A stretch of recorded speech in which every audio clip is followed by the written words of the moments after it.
Olá, me chamo Luiz Eduardo Veloso Garcia e serei o professor que acompanhará vocês dentro da nossa disciplina de Teoria Literária e Ensino de Literatura, na qual dividiremos em 4 módulos. No primeiro, discutindo exatamente o que é a literatura, no segundo, passando pelo valor dos gêneros, especificamente os gêneros literários, na terceira, especificando 2 modelos de gêneros literários mais a fundo, para finalizar com a discussão sobre o que é o ensino da literatura, de que forma que ele funciona, de que forma que ele deve ser pensado. Então, nesse primeiro módulo, eu inicio com vocês, discutindo exatamente a resposta de uma pergunta que é subjetiva. E quando a gente trata de um assunto como uma arte, essa resposta ela nunca é validada com uma questão racional. Ela é sempre através de hipóteses. A gente levanta hipóteses que podem validar como resposta, mas nunca serão as únicas respostas e sempre abrirão brechas para novas reflexões sobre o que é realmente uma obra literária, o que é uma obra artística, o que é essa arte que a gente chama de literatura. Para tentar responder esse caminho, eu escolhi como um teórico importante que discute isso já há algum tempo e que é sempre usado nos cursos de letras, as falas e a reflexão feita pelo Terry Eagleton, principalmente na introdução do seu livro Teoria da Literatura, que se chama O que é Literatura, esse texto. Um texto curto que nos ajuda a entender um pouco algumas hipóteses do que a gente pode responder, do que é literatura ou o que não é literatura. Então, Terry Eagleton, ele vai levantar dentro desse texto 3 hipóteses, 3 respostas possíveis para o que a gente chama de literatura. Na primeira resposta, ele já vai para um caminho super interessante e que ele pega especificamente a fala do Roman Jakobson, um grande teórico da linguística, bastante conhecido por essa área, que vai falar que a literatura ela seria uma violência organizada contra a fala comum. Ou mais especificamente, a ideia é que a literatura é quando a gente consegue intensificar o que seria a fala do cotidiano, ou que a gente consegue estilizar, deixar com mais potência significativa, com mais potencialização do que vai ser dito no nosso dia a dia, dentro de um texto. Então, é como se a gente transformasse aquela fala do cotidiano em algo mais interessante, mais dramático, com mais impacto formal. Como se ela saísse do lugar comum, aquele momento de contar uma história do dia a dia, e ele fosse estilizado num nível que ele conseguisse escapar do que seria o esperado da fala comum. Como se ele sobrepusesse aquele espaço, e se além daquele espaço. Essa é a primeira resposta, é uma resposta muito válida, principalmente quando a gente pensa que ele pega de uma ideia de um linguista, que parte do cotidiano como a própria análise dele. Quando escapa desse cotidiano e se torna algo mais interessante além do que seria o cotidiano, a gente pode pensar como um valor literário, como se fosse uma das respostas possíveis para a literatura. A segunda resposta que o Terry Eagleton levanta é a ideia de que a literatura, como base científica, se for ser analisada, ela nunca vai ser interpretada como um discurso pragmático. Ela quebra o que seria aquela ideia de finalidade, ter uma utilidade na sua existência, como um manual de biologia, ou um recado que é deixado para o leiteiro.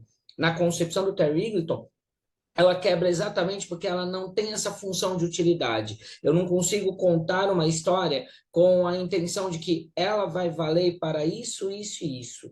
Por isso que a gente vai até para uma interpretação diferente e que nós veremos mais à frente com o Antônio Cândido, que é a literatura ela não tem uma finalidade, ela tem uma importância. Porque como ela fala de histórias de pessoas, o modo que isso vai ser medido com cada um, a gente não tem como calcular. A gente não tem como calcular esse efeito com uma finalidade específica. Por isso que ela não é um discurso pragmático. Ela quebra essa lógica. A gente aprende com o que a gente vê numa história da literatura indiretamente, não como se fosse um manual que tem a intenção de ensinar especificamente tal, tal, tal e tal coisa. A terceira resposta que o Terry Eagleton nos traz é a resposta que a literatura, na verdade, por ela ser um tipo de escrita, então ela tem uma concepção social construída com uma mensagem, um sentido a um público-alvo, por alguma razão, ela vai ser valorizada conforme esses trâmites, esses caminhos de valorização social. Então, por isso, o critério de valor dela não é confiável, ele muda constantemente. quando a gente fala do valor de uma obra de arte, e isso Walter Benjamin vai falar também lá na sua questão do valor simbólico, ela não pode ser medida exatamente com algo que é pragmático, como ele fala no anterior, porque o valor de uma obra ele muda conforme a época. Eu acho que uma forma interessante de a gente entender isso é pensar na própria obra do William Shakespeare. Shakespeare, na época dele, era uma obra considerada inferior, menor, porque era extremamente popular, para um público popular. Hoje em dia, se a gente for pensar o valor literário do Shakespeare, ele já se transforma num valor que o cânone reconhece, que é um valor elitizado, transformando-se o significado desse valor.